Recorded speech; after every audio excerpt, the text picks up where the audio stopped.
Are you thinking about traveling to the Galapagos Islands? But you feel overwhelmed with all the information from the internet. In this video, we are diving into everything you need to know before you go to the breathtaking Galapagos Islands, a unique paradise for wildlife lovers. First things first, how do you get to the Galapagos Islands? The main gateway to the islands is through Ecuador, with flights departing from Quito or Guayaquil. The latter is considered quite dangerous, so maybe flying from Quito is the best option. But it depends on your itinerary on the mainland. The airlines that operate flights to the Galapagos are LATAM and Avianca. These flights will take you to one of the two main airports in the Galapagos, Baltra Island, which is a small island connected to Santa Cruz, or San Cristobal Island.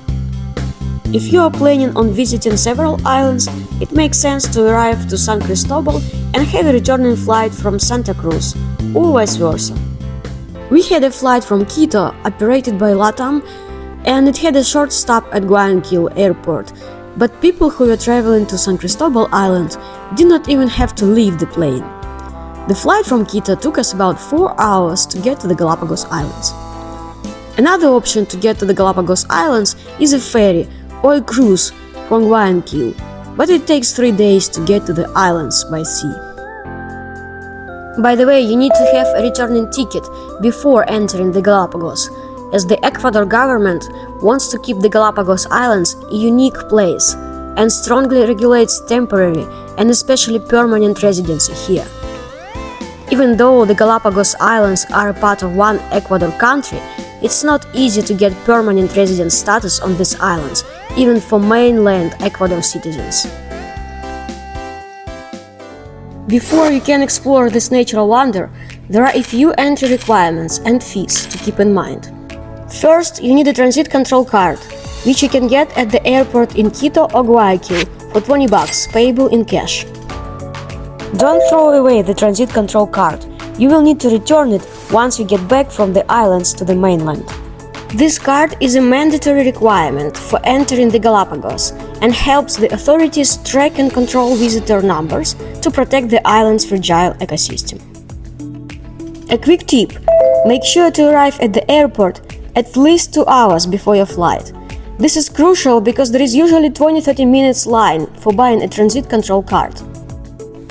You will also have to go through a luggage inspection process to ensure that no foreign plants, animals or other potential harmful items are brought to the islands. The inspection takes additional time before the flight, so plan for it. Once you arrive, there is another important fee to remember: the Galapagos National Park entrance fee. Starting August 2024, this fee is $200 for adults and $100 for children under 12. And it needs to be paid in cash upon arrival to the islands. What is the best time to travel to the Galapagos Islands? I have good news for you. They say there is no bad time to visit the Galapagos. Choosing the right time depends on your goals and priorities.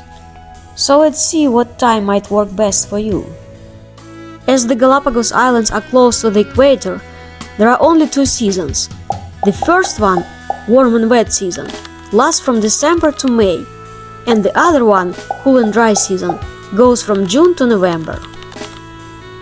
During the warm and wet season, tropical rain showers are sporadic, and you can still expect mostly sunny days. The rainfall is heaviest from January through March, but for example, during our stay on San Cristobal Island for the first week of January, there was no heavy rain, just a few drizzling periods. These 2 seasons are brought by 2 main currents, the cold one called Humboldt and the warm one called Panama, each dominating half the year. The warmer ocean during the warm and wet season is less nutrient-rich, and therefore there is a decrease in marine life activity. However, the water is clearer and calmer during this time, making it ideal for snorkeling, despite the decrease in fish. While I can't compare the 2 seasons, I can say that the marine life and number of fish were still incredible during the warm and wet season. These videos were taken during our visit on the first week of January, so you can get an idea about the visibility of the ocean and the marine life. From what I've learned about the cold and dry season, the visibility of the ocean is drastically lower and the water is colder, making snorkeling less enjoyable. But the marine life is richer as the cold current brings more nutrition.